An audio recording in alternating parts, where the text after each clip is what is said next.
আজ আমার গোপালের শুভ জন্মদিন।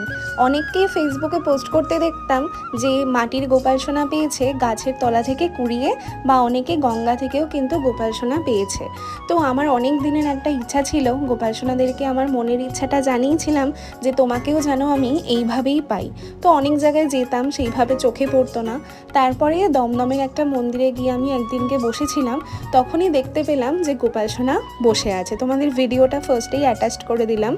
আর ওখানে গোপাল সোনা বসে থাকার পরে আমার এত দেখে কষ্ট হয়েছিল যে দুজন গোপাল সোনা পুরো অন্ধকারে ফ্যান ছাড়া পুরো বসে আছে, আর গরমে কষ্ট হচ্ছে গোপাল সোনার। সেটা দেখে আমি ওখানকারই কমিটির সাথে কথা বলি, তখন ওনারা রাজি হয় আমাকে গোপাল সোনা দেওয়ার জন্য।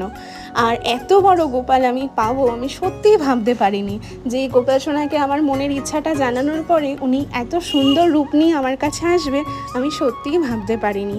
সবাই বলো হরে কৃষ্ণ।